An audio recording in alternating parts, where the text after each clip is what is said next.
everyone, I hope you're all keeping safe and well. We're going to be revisiting some of our favourite stamps this time. So this is the card we're going to be making. So we're using a few of our existing stamps that we absolutely adore, some of our real favourites. So the first card, we're going to use the Oriental Blossom stamp to actually make the wreath. So I'm going to ink this up really well. This is actually the easiest way to create the wreath, so it's not going round in a complete circle like you would first imagine. What we're going to do is stamp top and bottom on both sides. So the only thing to remember is that the curve is actually facing it inwards for the very first one that you do, because this is the darkest one, this is the one that your eye is going to be drawn to, so you want to make sure it sort of stays within that circular shape. So just both sides, over we go and all the way. So you can stamp this as many times as you want, as long as you don't re-ink, because it's the second, third and fourth generation stamping that is actually making this look much more realistic. Okay, so once we've got all 4 points, then all we're going to do is join up the sides. So this time we're not going to walk it all the way around the card, we're just going to stamp from side to side and just fill in that gap. So the easiest way is to turn your card and then do the exact same thing. So just repeat the process until you've completed your card or your circle. And remember, this doesn't have to be absolutely perfect, because at the end of the day, if you want this to look natural, it wouldn't be completely perfect. Okay, so just fill in and just walk from one side to the other. Just follow the curve until you've filled in that gap.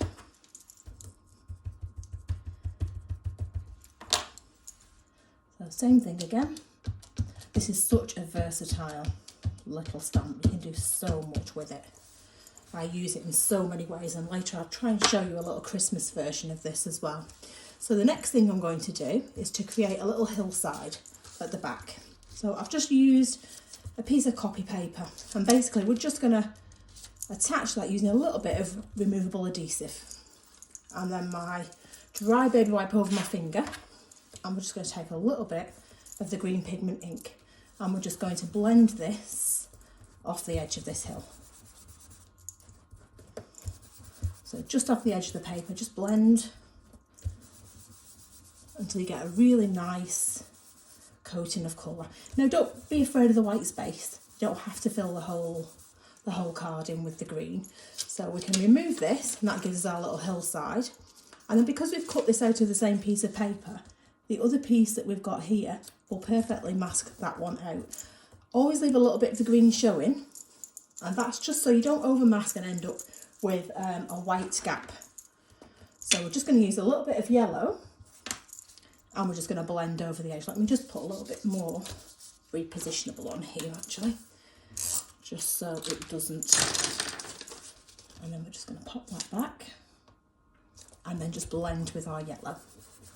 So remember to use this scrap to blend the ink before you actually go onto your cardstock, and you'll see I've actually turned my card around as well, because I just find it easier to blend on the scrap and then gradually drag the ink towards you, and I just find you get a really, really nice smooth finish.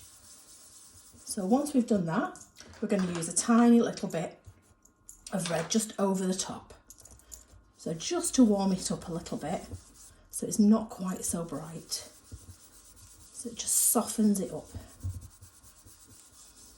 Okay, and then just stop when you're happy. So it's entirely up to you how much colour that you want to put on there. So the next thing I'm going to do is add my little hillside. So we're going to use a nice green for this, and we're just going to ink all over the top like that. And then we're going to do second and third generation stamping, so just meaning that we're going to ink it up and then we're going to stamp that out 2 or 3 times without re-inking. Choose a slightly darker one, I think. Okay, so you can go all the way across this hillside. Bearing in mind, we actually want to be stamping over the top of this. This is just our backdrop, so don't do anything too dark. And this way, when we stamp over the top of it, it's going to show up nice and clearly.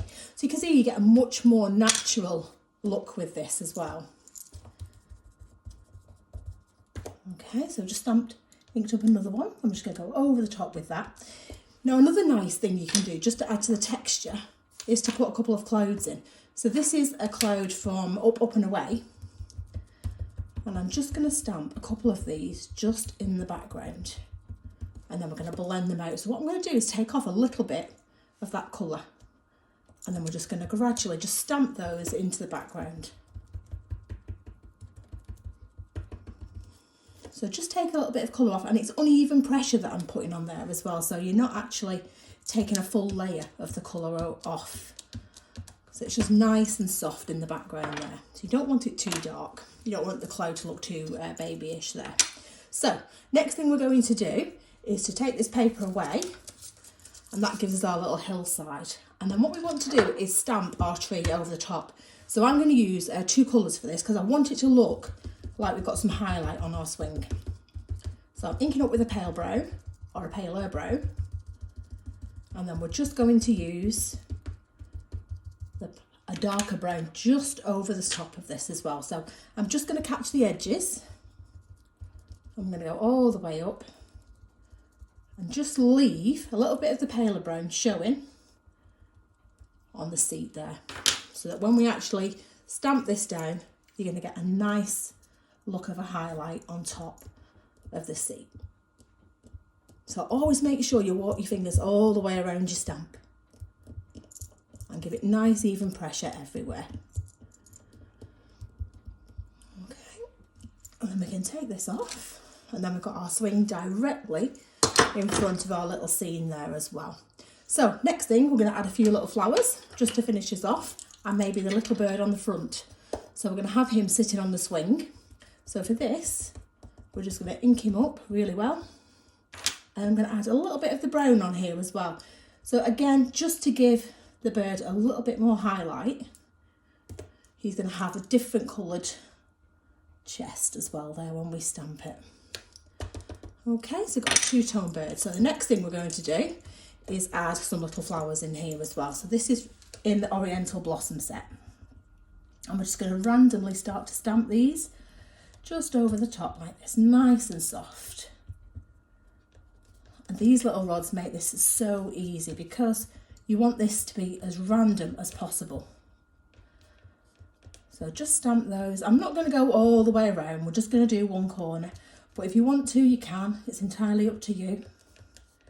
Now, in with the swings and things as well, there are also some lovely little vines.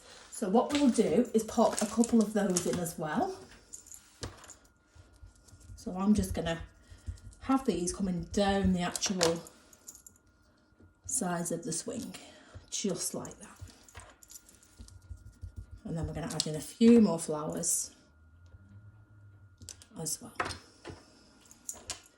So let's use the peony, and we're just going to go all over the top with this one as well, just adding these little flowers. And what I'm doing is rotating between impressions as well, so all the flowers are not in exactly the same position, so it just looks more natural.